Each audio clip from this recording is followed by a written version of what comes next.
Hi, and welcome to this conversation on soul care in crisis. I'm John Gibson. My name is Israel Olofinjana. Great. So, Israel, today we're talking about spiritual support and care for our souls as leaders in churches. And I just wondered whether you wanted to start by sharing a time or a season in your life when you had what you would describe as really excellent soul care, really good support in your leadership role.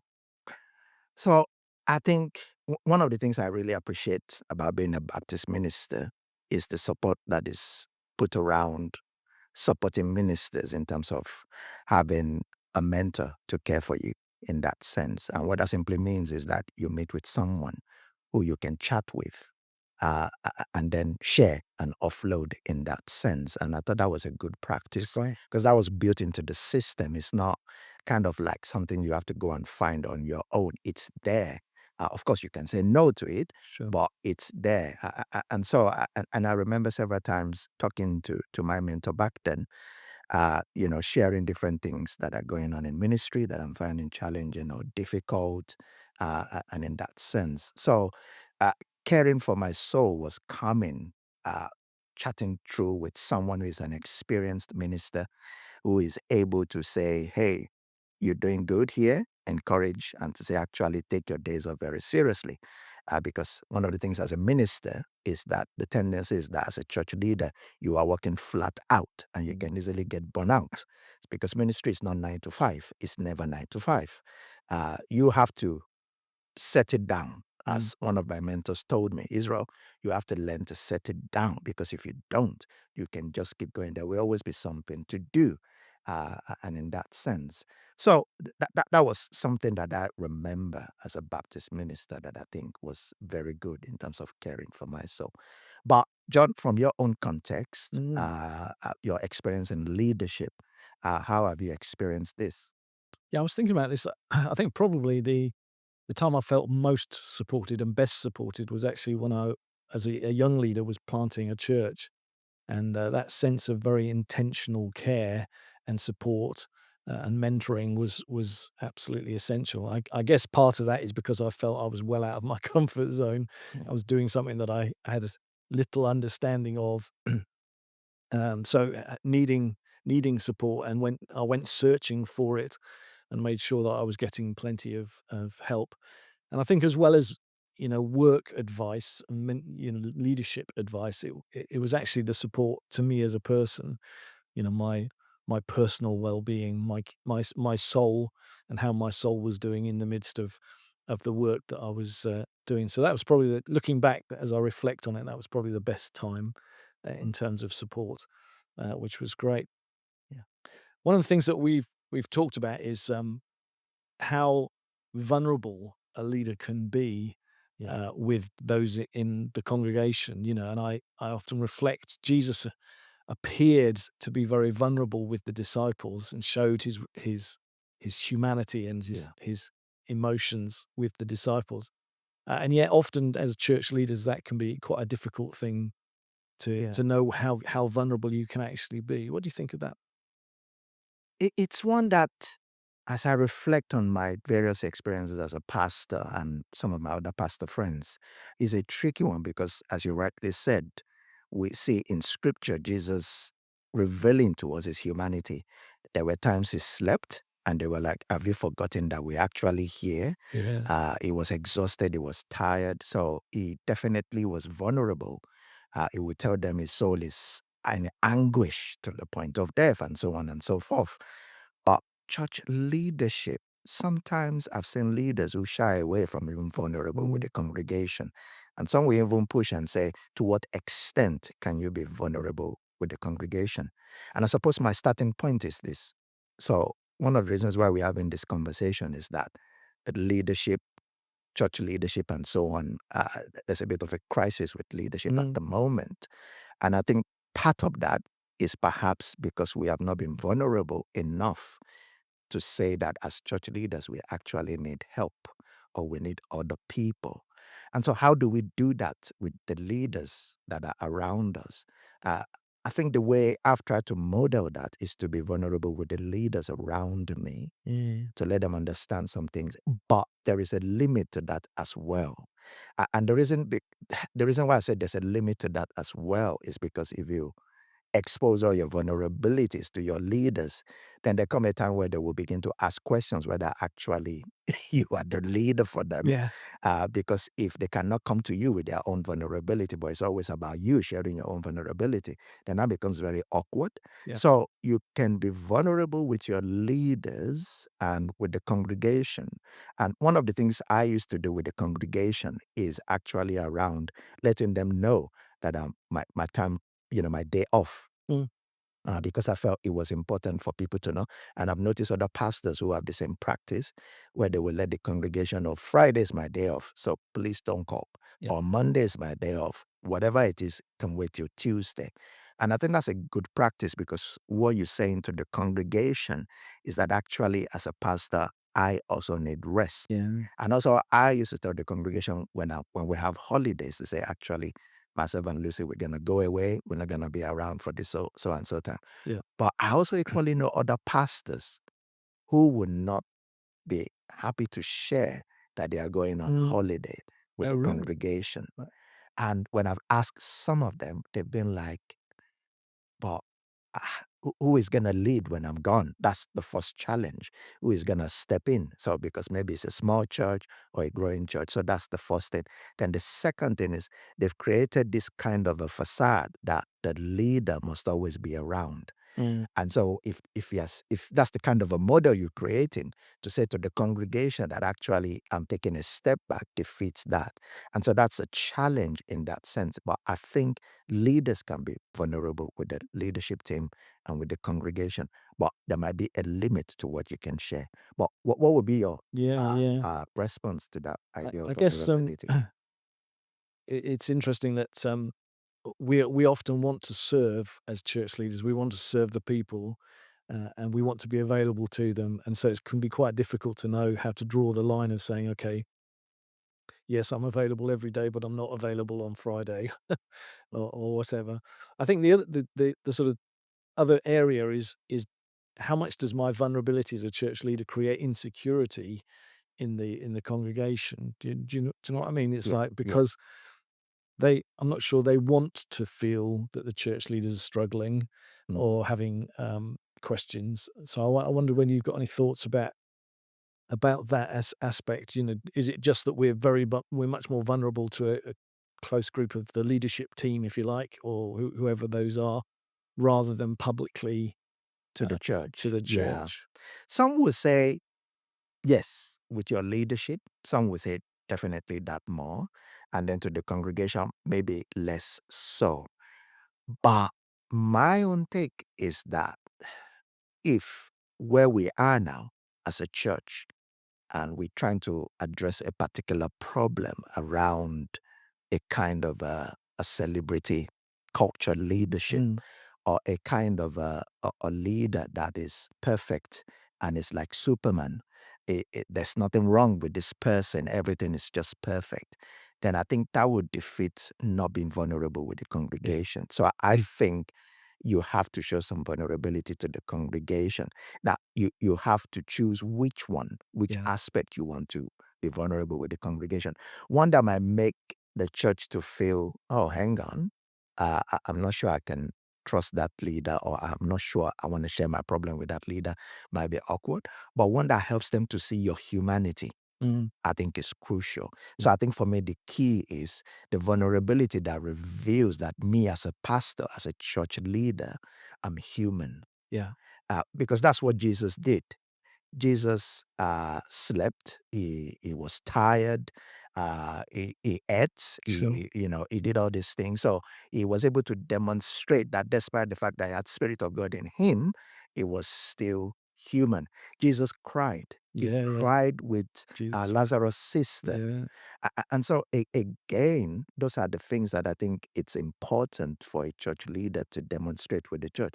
Doesn't take away from a leader that is strong, but it just simply means that your leadership is contextual, is understood in a particular way, that people don't put you on a pedestal, that means they think you are just perfect and you can't make any Yeah. mistakes. Because that's what we don't want to Yeah, get definitely. across, that, oh, I am so perfect, I can't make any mistakes Yeah, because I'm a church leader. yeah, I speak to God. No, we make mistakes, yeah, and we definitely. get tired, we get exhausted, and so on. That's So I great. think it's important, but obviously there's a limit, as I said. Sure, So we have to be careful that we don't expose everything, and sure. then makes the congregation, as you said, feel insecure, Yeah, and feel like, oh, okay, where do I, in terms of my own soul care yeah. as a congregant, when do I take this? Then do I take this to my pastor who is already feeling vulnerable, or do I take this somewhere else? So we just have That's to great. strike that That's really balance. good.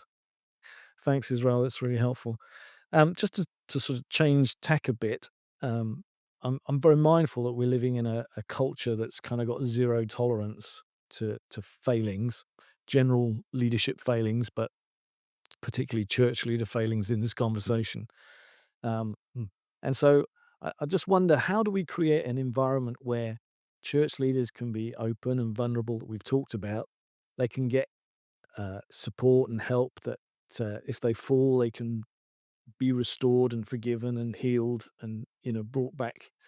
How do we create that environment in a context where the general environment seems to be no, zero tolerance to any kind of failing, whether it's something we did or we failed to do?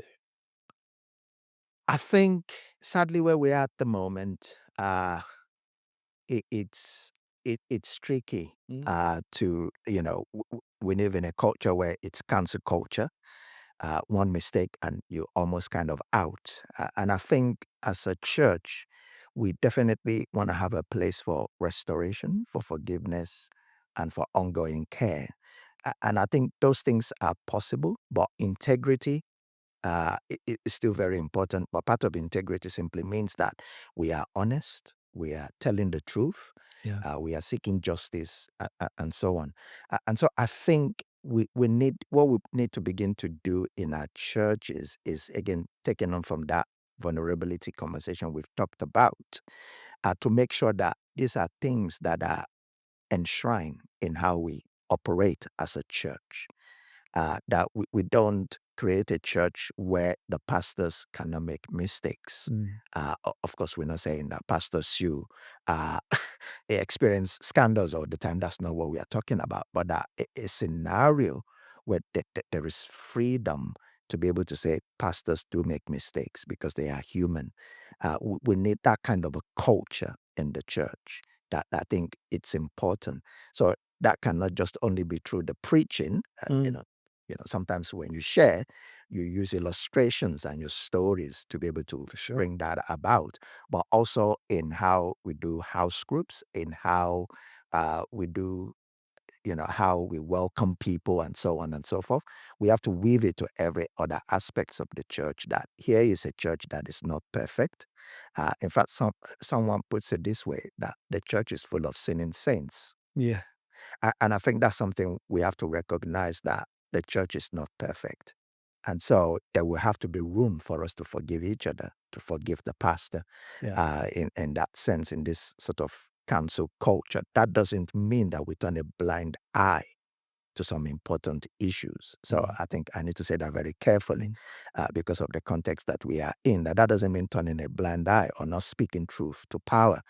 That is leadership in this context. But it simply means that we understand that when we make mistakes, when we sin, when we err, there is redemption, yeah, there is forgiveness, and there can also be restoration.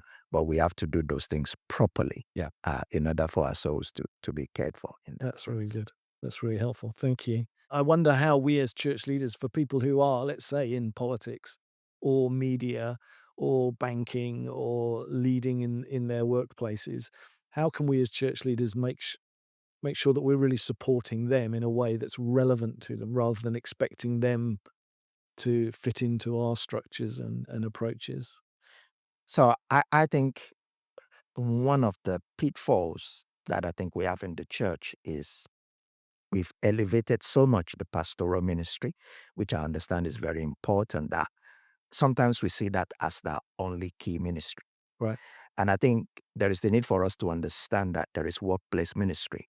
And I think there's more recognition now than before, than at least when I started pastoring, in that sense that now there are workplace ministries. There are people in our churches whom God has called to their workplace, whether that is in politics, media, or whatever it is. And so we equip them to be able to minister in those places. In fact, some churches, the way they do it is that they gather together to equip workplace, ministers, and then they release them Yeah. into their workplace. So there is more understanding around that. And so we need to continue to build on that understanding that how can we care? Yeah. How can we support those who have those kind of callings? And part of that will simply means, and again, I see this tension in churches, that sometimes because those people are so gifted, Mm. we always want to use them Yeah. for the things at church. Yeah. But sometimes, how do we ensure that the service they give at church does not hinder their time away from church? Because sometimes some of them struggle between, but I want to go to this prayer meeting or I want to go to this meeting at church. But then there is the other aspect that actually I should be in parliament, I should be in this town hall meeting Yeah. speaking and representing. So as a church, we need to recognize the church ministry, but also the public ministry Yeah. that some of these people have, and to ensure that as a pastor, as a leader, we give room and flexibility for them to be committed to our church, but not in a way that doesn't help them Yeah. to function out there in that sense. So we need to care for them in that sense and provide support Mm. in that sense for Great. them. Yeah. Good. Um, just as we come to an end, Israel, I thought it'd be good if we could give a kind of couple of tips from what we've talked about, a couple of top tips. But I'd like to suggest the first one might be the idea of rest and Sabbath. You touched on it earlier on, and the importance of that. That we take Sabbath rest really seriously as church leaders and are very intentional about making sure that we get that sort of restorative time. Um, what might be some of the other tips that we could just highlight as we end? Yeah, I think rest definitely. Others is I will encourage ministers to Mm, take their holidays very, very seriously. I've met ministers, church leaders, sadly, who pride themselves of working 70 hours a week, 40 hours a week, 60 hours a week. And there is a kind of bravado around that, mm, that I kind of think, okay, they see that they're doing a good thing, they're working really hard, but at what cost? At yeah, what expense?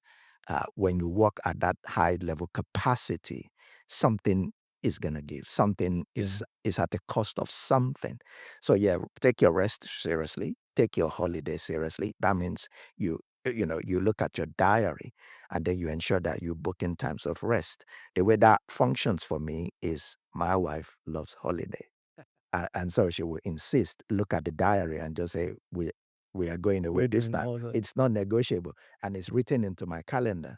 So That's that's just a there. great So gift to you. it's a gift. And so I just have to comply. Yeah, But I'm aware that other people might not have those kind of parameters in their lives and so on. And I would just say you have to take that effort to take your holiday seriously. But again, you have to think of it as a pattern. So what in the day, what your do you take time off during the day? mm, Do yeah, you take your breaks, your short breaks or your lunch break? That's the first one, daily. And then weekly, do you take your sure. weekly days off? Do you take it seriously? And then, of course, some will talk about retreats and times to go off and pray and relax, but then holidays. But then another one I will add is taking our walk with God very seriously. Mm, And again, because spirit, church leadership is we are engaged in spiritual formation of others.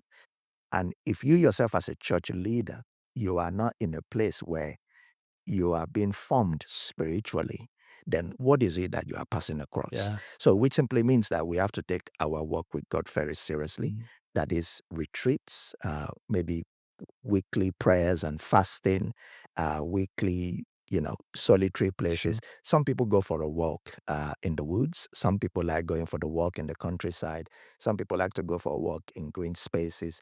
Whatever works for you, even if it's walking your dog or your pet, whatever it is that relaxes you, that puts you in God's presence. Mm. I think that's very, very key That's great. in that sense to be able to do that. So Uh, rest, holiday, and your work with God. yeah. They are And important be very points. intentional about those things. Very That's intentional great. about it in that Thanks, sense. Israel. That's really helpful.